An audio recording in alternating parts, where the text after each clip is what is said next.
Hey guys, Lynn Cox here, stress and performance anxiety expert coach, whatever you'd like to call it. That encompasses many different experiences that people have.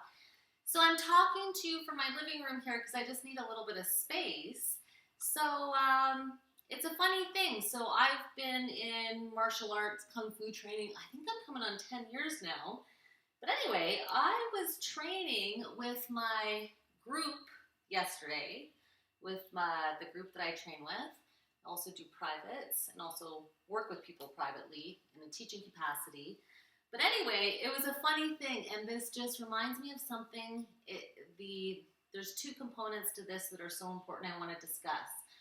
First is the body being a pathway for us to rewire our thoughts, rewire our minds in certain ways, as well as, how entrenched we get in the way that we do things, the way that we think, and also the physical things that we do.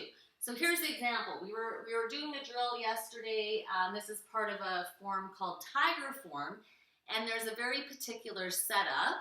So you pull back into a bow, you're blocking high, you block with the one arm, you cock the other arm, punch, set.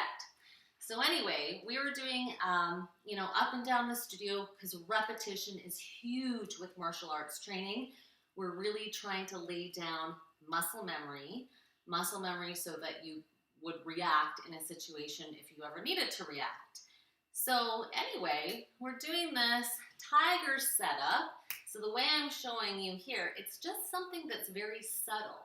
It's also a lot about subtlety, which relates to how we use our minds, how we work with our minds. So the subtle thing that I had been doing incorrect is you'll see my left hand, we're mirrored here. This is called a palm block. I'm blocking with my palm facing down and doing it that way. And I've been doing tiger form now for years, so I've established quite a deep groove of that muscle memory. Well, yesterday, for the first time in a few years, my teacher said, actually, when you do it, it's an open palm block. So see my palms facing up. So it's funny because I was so accustomed to doing this that as we were doing the exercise, and the other side was especially challenging because we do have a dominant side as well too.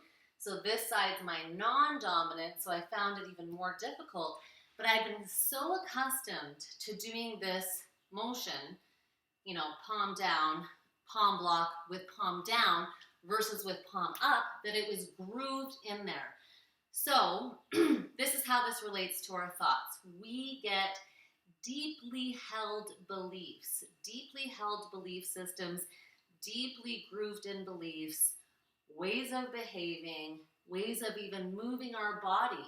If you were just to observe yourself walking up a set of stairs, you would quickly see that you always use the same foot first. So how does that relate to our minds? Well, number one, many of us have these deep grooves, these beliefs and ways of being that are so entrenched, so deeply entrenched, and they may not be helping us.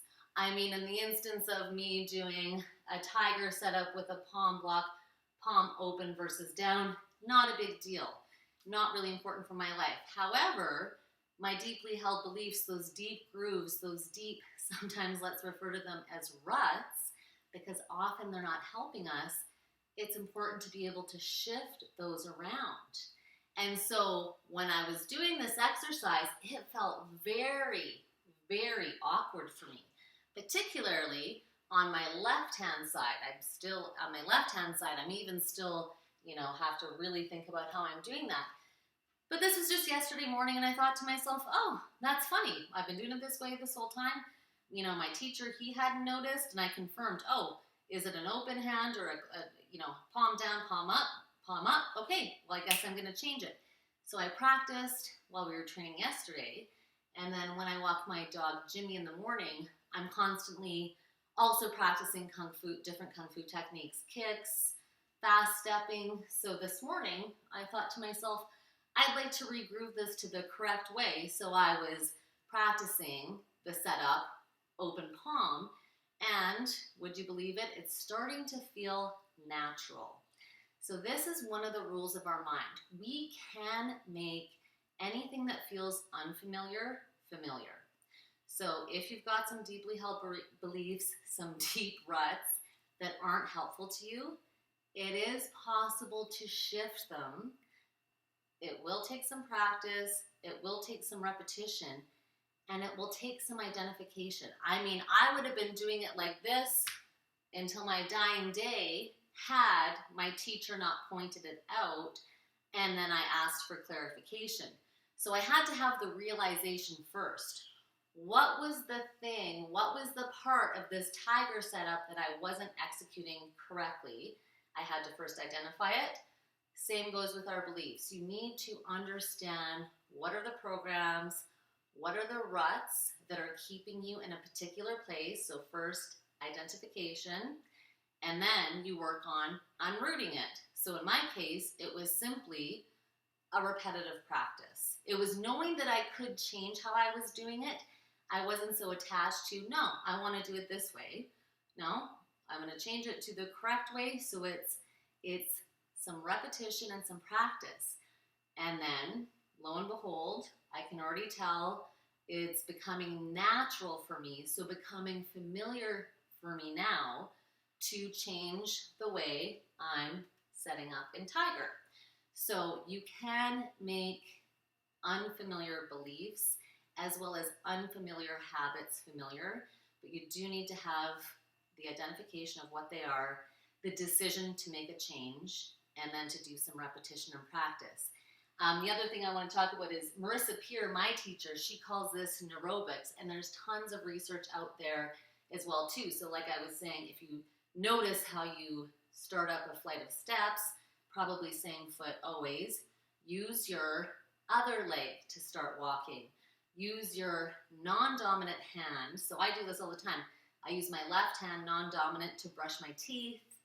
When I eat eggs pretty much every day, when I'm beating my eggs, I'll use my left hand. And it's not as effective as my right, but when we do these, when we use our non-dominant side or switch up what we're doing, that's really, really healthy for our neural pathways, our neural networks.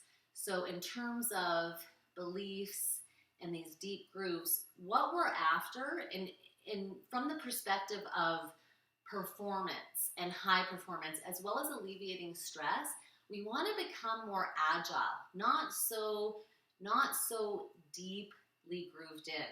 I mean, when you think about it from the perspective of relationships, and I've talked to a lot of people who have had issues in relationships, it's when it's always the same old, same old, same old. I mean, we need a level of novelty, of excitement, and of change, and not to be fearful of it, and to be open to it, to be open to doing things differently, trying new things. I mean, my partner and I, Rob, I love to dance. I danced growing up, tap, jazz, and ballet.